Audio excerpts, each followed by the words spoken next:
Biology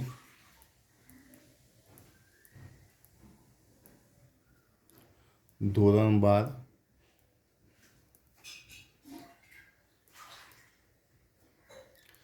chapter number 15 જૈવ વિવિધતા અને સંરક્ષણ. જૈવ વિવિધતા અને સંરક્ષણ. અત્યાર સુધી આપણે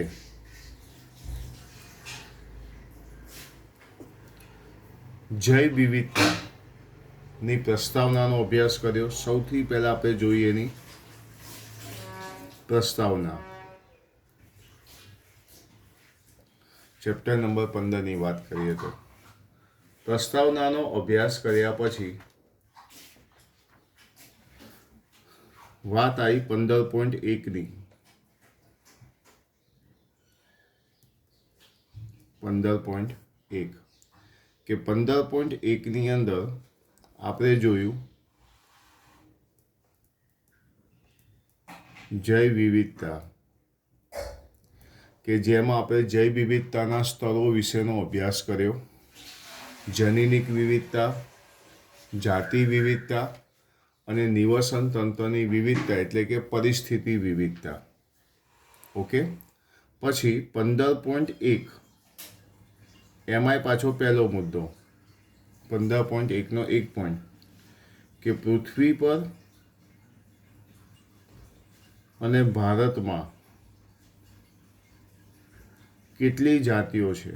પૃથ્વી પર અને ભારતમાં કેટલી જાતિઓ છે તેનો આપણે અભ્યાસ કર્યો. ત્યાર પછી વાત કરી 15.2ની. 15.2 એકની અંદર બીજા નંબરનો મુદ્દો જેને કહીએ આપણે 15.1 એમાં બીજા નંબરનો મુદ્દો જૈવ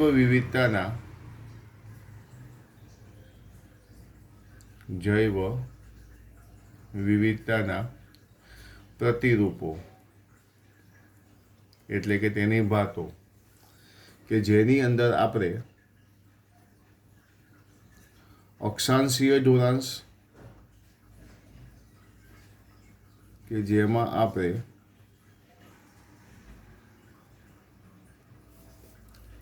અક્ષાંશીય ઢોરાંશ અને જાતિ વિસ્તારના સંબંધો, જાતિ વિસ્તારના સંબંધો જોયા. ઓકે.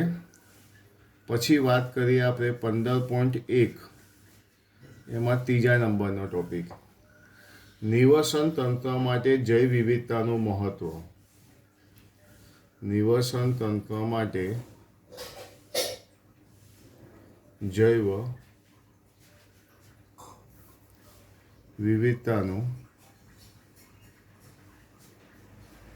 મહત્વ, એના વિશેનો આપણે અભ્યાસ કર્યો. અને હવે 15.1 એનો ચોથો ટોપિક કે જૈવ વિવિધતાની ક્ષતિ કે નુકસાની. જૈવ વિવિધતાની ક્ષતિ કે નુકસાનીનો અભ્યાસ કરીશું. જૈવ વિવિધતાની ક્ષતિ અને નુકસાની તો જેની અંદર આપણે આજે જૈવ વિવિધતાની નુકસાનીના કારણો જોવાના છે. જૈવ વિવિધતાની નુકસાનીના કારણો.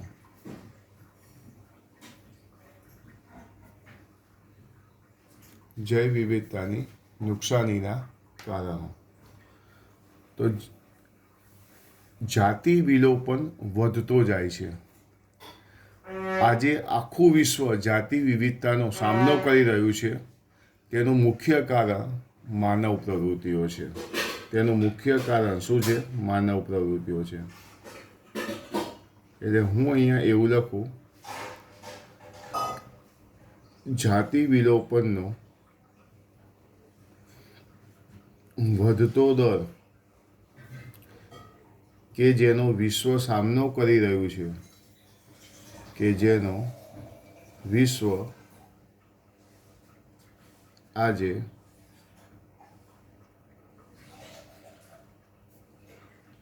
સામનો કરી રહ્યું છે,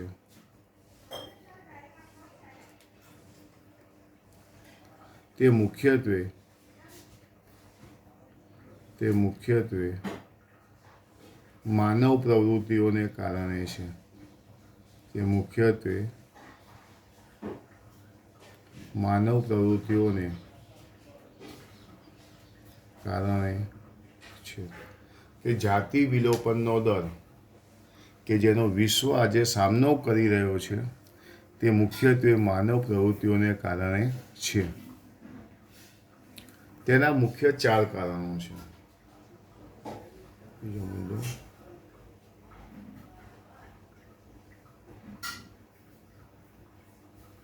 તેના મુખ્ય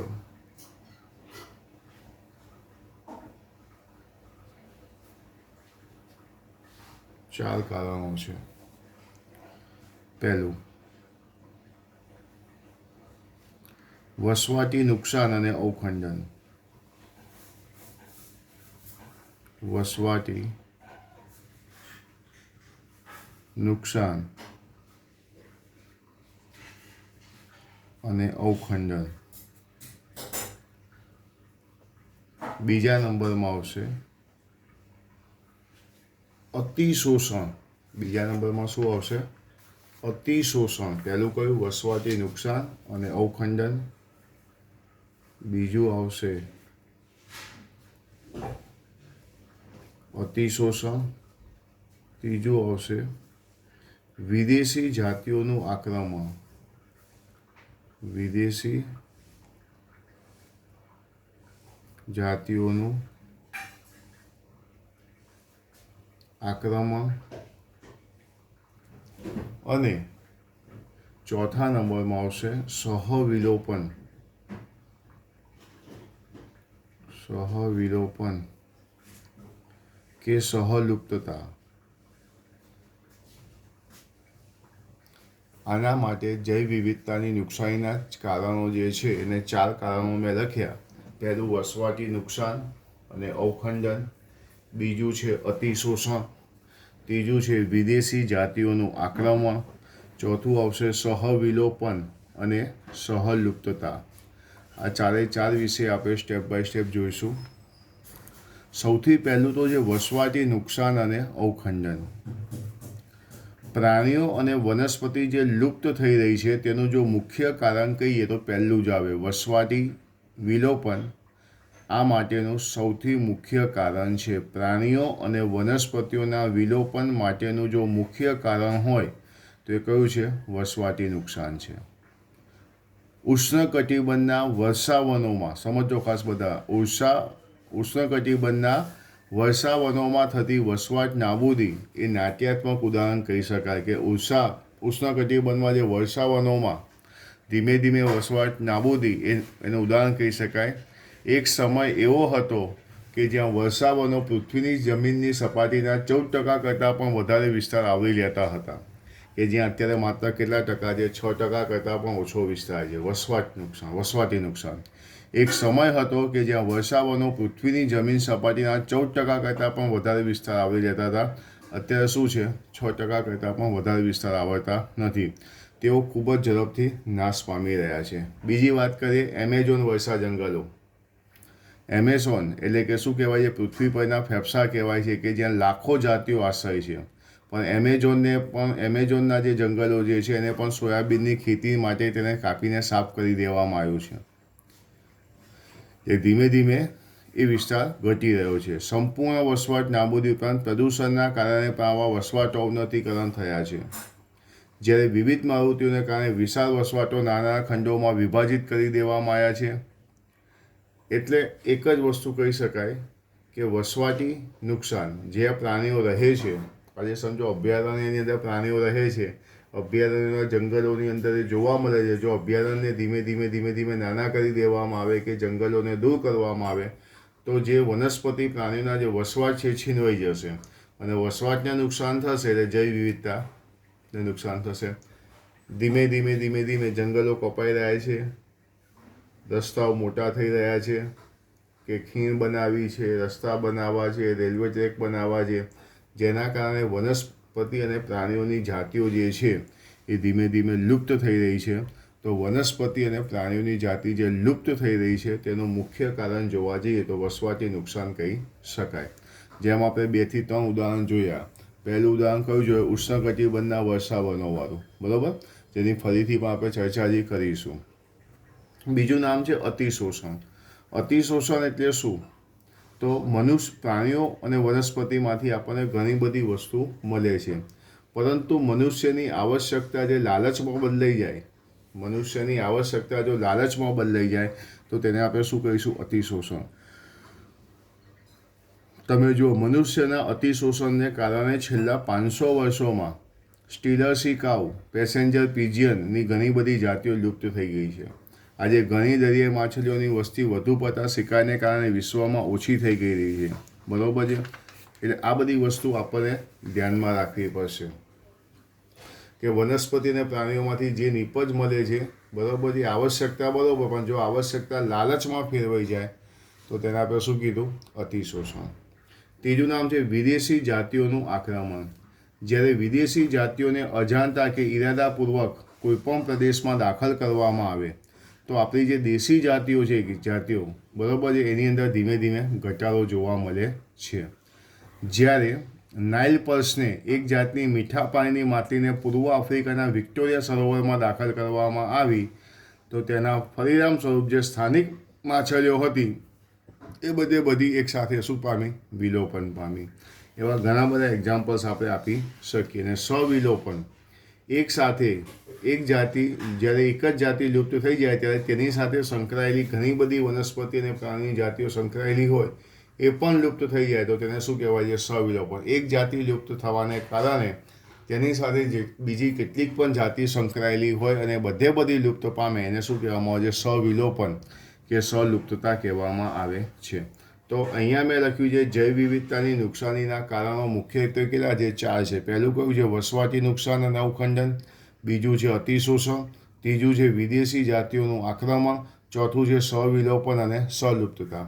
આ ચારેય વિશે મેં તમને બેઝિક માહિતી આપી. હવે આને આપણે ડિટેલ્સમાં બધા વિશે સમજીએ. વસવાટી નુકસાન અને અવખંડન કે જેની અંદર શું છે તે આપણે જોઈએ.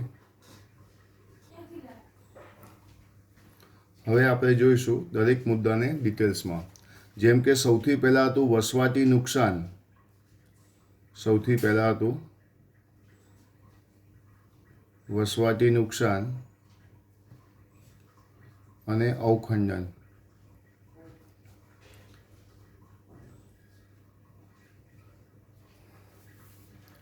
પ્રાણીઓ અને વનસ્પતિઓના વિલોપનનું મુખ્ય કારણ. પ્રાણીઓ અને વનસ્પતિઓના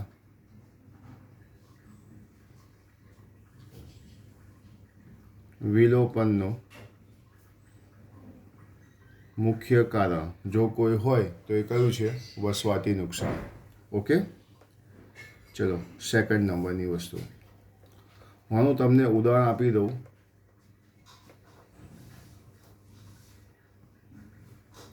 ઉષ્ણકટિબંધના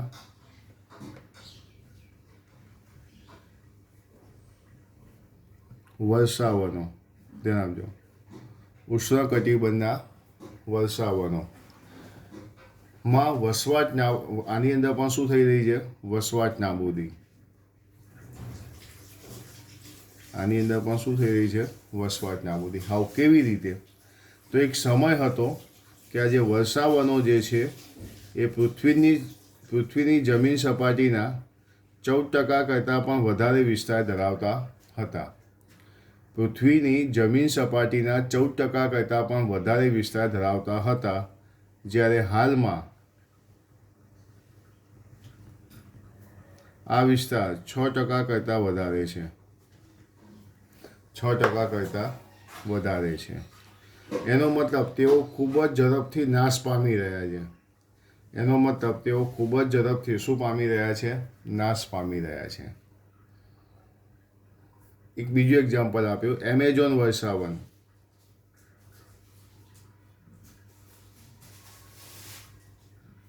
એમેઝોન વર્ષાવન કે જેને કહેવાય છે પૃથ્વીના ફેફસા,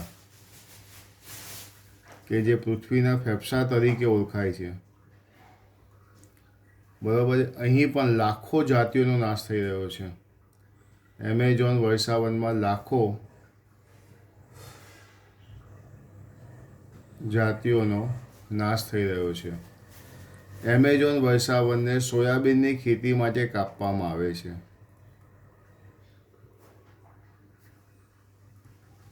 સોયાબીનની ખેતી માટે તેમને શું કરવામાં આવે છે? કાપવામાં આવ્યા છે. અથવા તો ગૌમાંસ આપતા ઢોરના ચારા માટે ઘાસભૂમિમાં ફેરવાઈ દેવાયા છે. અથવા તો ઢોરને ઘાસ આપવા માટે તેને ઘાસભૂમિમાં ફેરવી દેવામાં આવ્યા છે. સંપૂર્ણ વસવાટ નાબૂદી ઉપરાંત પ્રદૂષણના કારણે કેટલીક વાર એવું પણ બને છે કે પોલ્યુશન એટલે કે પ્રદૂષણને કારણે પણ એવું બને કે વસવાટ નાબૂદ થઈ રહ્યા છે.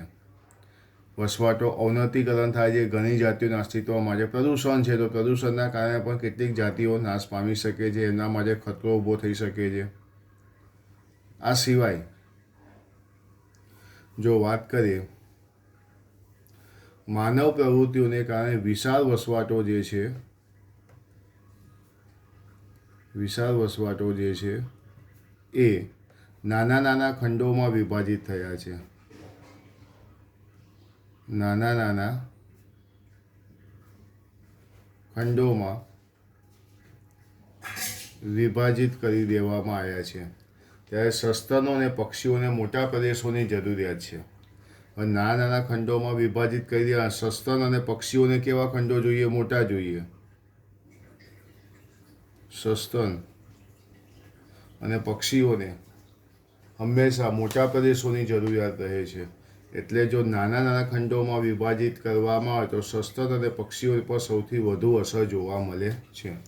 તો આ તમે જો વસવાટ નાબૂદી છે અને અવખંડન છે. બરાબર, એકવાર 4 મુદ્દા મેં અહીંયા લખ્યા છે, એ જોઈ લો. મતલબ ચોપડીમાંથી પણ એકવાર વાંચી જજો. વસવાટ નાબૂદી અને અવખંડન.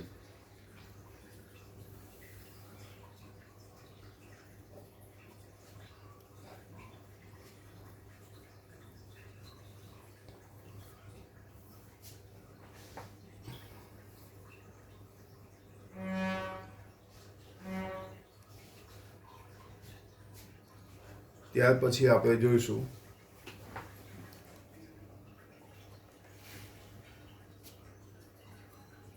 બીજા નંબરની વાત છે અતિશોષણ.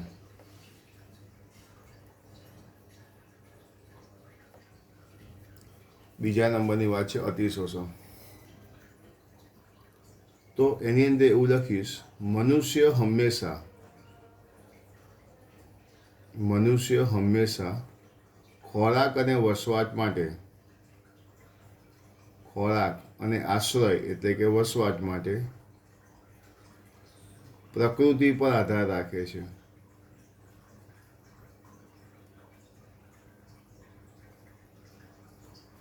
મનુષ્ય હંમેશા ખોરાક અને વસવાટ માટે પ્રકૃતિ પર આધાર રાખે છે. પરંતુ મનુષ્યની આ આવશ્યકતા લાલચમાં બદલાઈ જાય છે. ત્યારે નૈસર્ગિક સ્ત્રોતો ઉપર દબાણ આવે છે, અતિશોષણ થાય છે. લાલચમાં બદલાઈ જાય એટલે નૈસર્ગિક સ્ત્રોતો પર શું આવે છે? દબાણ આવે છે. એનું અતિશોષણ થાય છે. મનુષ્ય હંમેશા ખોરાક અને વસવાટ માટે પ્રકૃતિ પર આધાર રાખે છે. પરંતુ મનુષ્યની આવશ્યકતા લાલચમાં બદલાઈ જાય છે ત્યારે નૈસર્ગિક સ્ત્રોતોનું અતિશોષણ થાય છે. મનુષ્યના અતિશોષણને કારણે છેલ્લા 500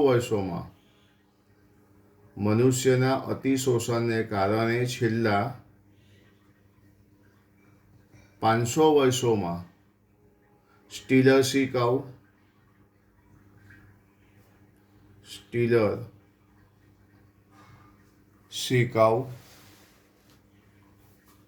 છેલ્લા 500 વર્ષોમાં સ્ટીલર સી કાઉ, પેસેન્જર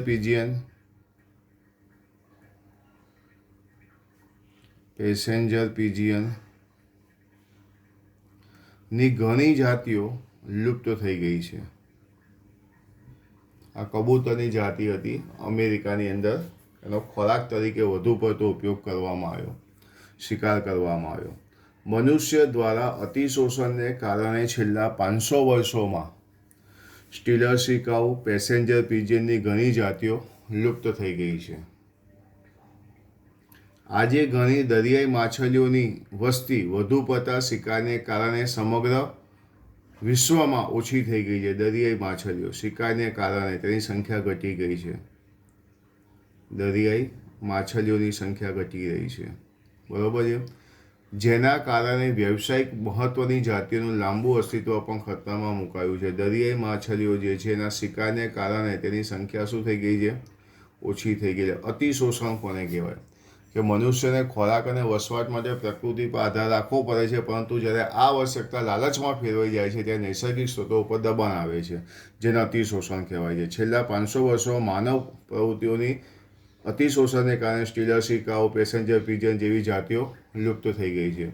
આ સિવાય આજે ઘણી દરિયાઈ માછલીઓ એવી છે કે જે વધુ પડતા શિકારને કારણે વિશ્વમાં ઓછી થઈ ગઈ છે. દરિયાઈ સજીવોમાં જેવા કે મત્સ્ય છે, મૃદુકાય છે, સ્તરકવચી છે, દરિયાઈ ગાય છે, દરિયાઈ કાચબો દરિયાઈમાંથી વધુને વધુ મેળવવા માંડ્યા અને આજે આ પ્રાણીઓ બધી લુપ્ત થઈ ગઈ છે. એટલે આ ઘણી બધી વસ્તુ એવી છે કે જે અતિશોષણને અપાય, કે જ્યારે માણસ લાલચમાં ફેરવાય છે ત્યારે બધી વસ્તુ થાય. તો પહેલું શું જોયું? વસવાટ નાબૂદી. પહેલાં આપણે શું જોયું? વસવાટ નાબૂદી અને અવખંડન. બીજું આપણે શું જોયું? અતિશોષણ. એના પછી આવશે વિદેશી જાતિઓનું આક્રમણ. વિદેશી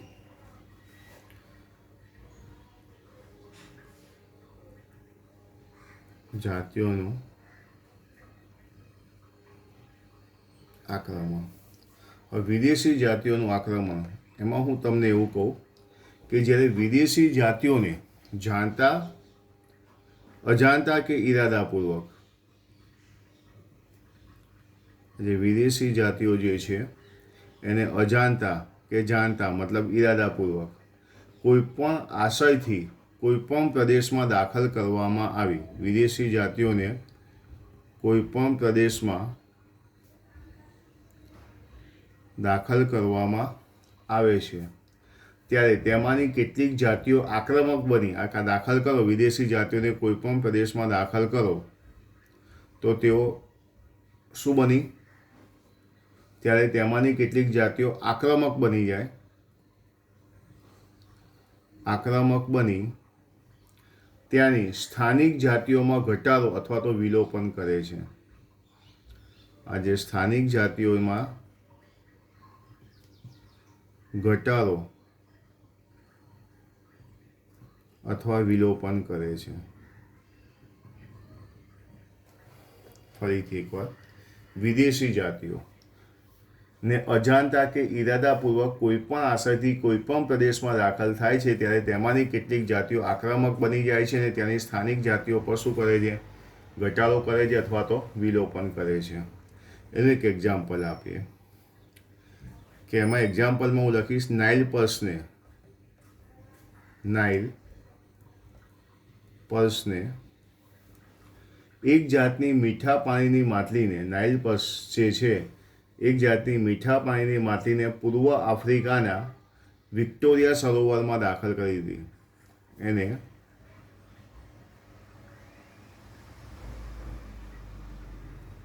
પૂર્વ આફ્રિકાના વિક્ટોરિયા સરોવરની અંદર દાખલ કરી હતી નાઇલ પર્સને. જે મીઠા જળની માછલી છે એને પૂર્વ આફ્રિકાના વિક્ટોરિયા સરોવરમાં દાખલ કરી. તેના પરિણામે સરોવરમાં રહેલી અને આ જે મીઠા પાણીની માછલીને વિક્ટોરિયા સરોવરમાં દાખલ કરી તો સરોવરમાં રહેલી સ્થાનિક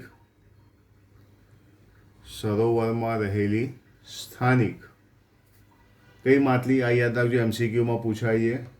સિચલીજ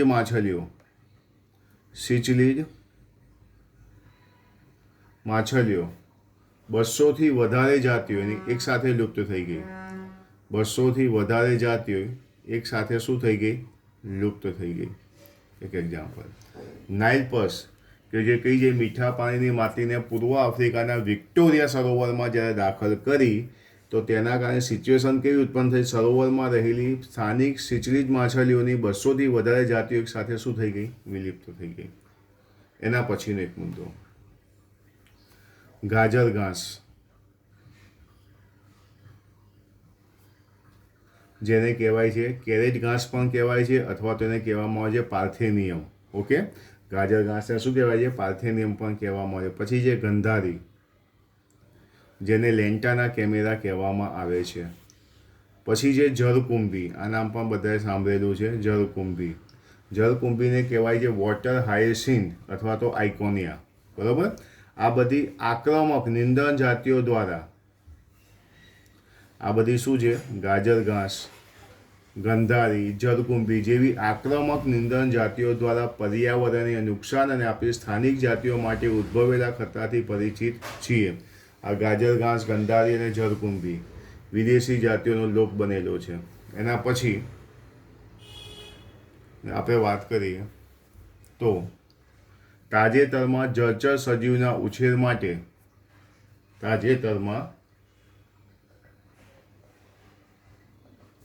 જળચર સજીવના ઉછેર માટે ક્લેરિયસ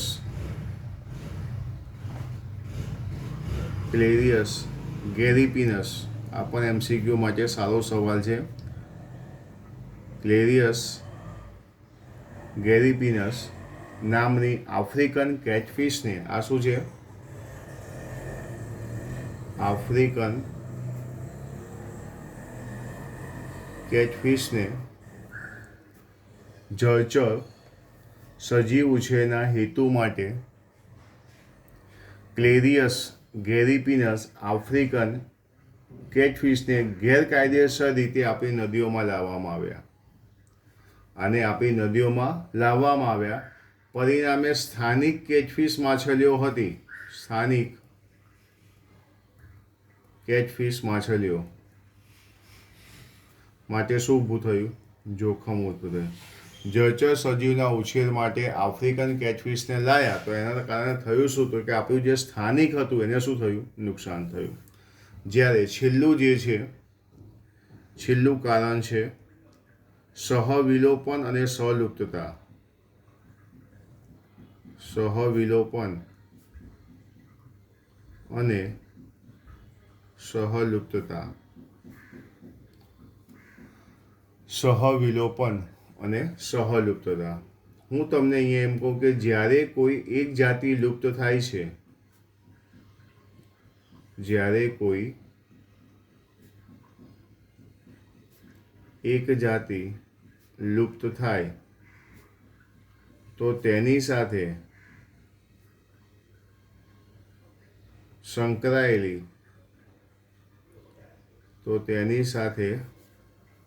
જ્યારે કોઈ એક જાતિ લુપ્ત થાય તો તેની સાથે સંકળાયેલી વનસ્પતિ અને પ્રાણી જાતિઓ પણ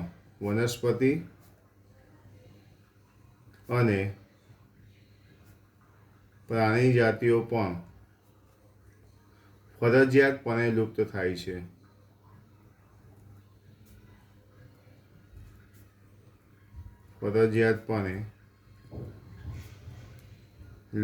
છે. જ્યારે કોઈ એક જાતિ લુપ્ત થાય તો તેની સાથે સંકળાયેલી વનસ્પતિ અને પ્રાણી જાતિઓ પણ ફરજિયાતપણે લુપ્ત થઈ જાય છે. એક એક્ઝામ્પલ, યજમાન માછલીની જાતિ લુપ્ત થાય. યજમાન માછલીની જાતિ જો લુપ્ત થઈ જાય તો તેની સાથે તેના પરોપજીવીઓનું વિશિષ્ટ જૂથ પણ લુપ્ત થાય છે. વનસ્પતિ પરાગવાહકની સૌપકારિતાના સ્વવિકાસનો કિસ્સો એ સ્વવિલોપનનું બીજું ઉદાહરણ છે કે જ્યારે કોઈક જાતિ જ લુપ્ત થઈ જાય છે તો તેની સાથે જેટલા પણ લોકો સંકળાયેલા જે છે એ બધા લુપ્ત થાય છે. તો આ આપણે આજે જોયું એ શું છે? જાતિ જૈવ વિવિધતાની નુકસાની થવાના કારણો. જૈવ વિવિધતાની નુકસાનીના કારણો કેટલા છે? 4 છે. એ 4 જોયા. આ સાથે 15.1 જે જૈવ વિવિધતા જે છે એ આખું પૂરું થાય છે. અને હવે પછી આપણે આના જૈવ વિવિધ 15.1ની અંદર જેટલા પણ ક્વેશ્ચન આન્સર આવે છે એની આપણે ચર્ચા કરીશું અને એને અભ્યાસ કરીશું આપણે, બરાબર. ટૂંકમાં 15.1 અહીંયા આપણું શું થાય? પૂરું થાય, કે જેમાં આપણે 15.1ની અંદર 4 ટોપિક જુદા જુદા જે હતા એ 4 જુદા જુદા ટોપિકો આપણે જોયા, બરાબર. હવે આ જૈવ વિવિધતા પછી આવશે જૈવ વિવિધતાનું સંરક્ષણ, જે હવે પછી આપણે જોઈશું. તો આની જે PDF મોકલું છું, PDFમાંથી કમ્પ્લીટ લખજો અને સાથે સાથે આ તૈયાર પણ કરજો. થિયરીમાં આ પ્રશ્ન પૂછાઈ શકે છે. વિદેશી જાતિઓનું આક્રમણ ત્રીજો મુદ્દો હતો. ચોથો મુદ્દો સ્વવિલોપન અને સલુપ્તતા હતો. જૈવ વિવિધતાની નુકસાનીના કારણો જે 4 જે જોયા કદાચ મોટી થિયરીની અંદર આવી શકે, એટલે બધાએ ખાસ આ તૈયાર પણ કરવાનો છે.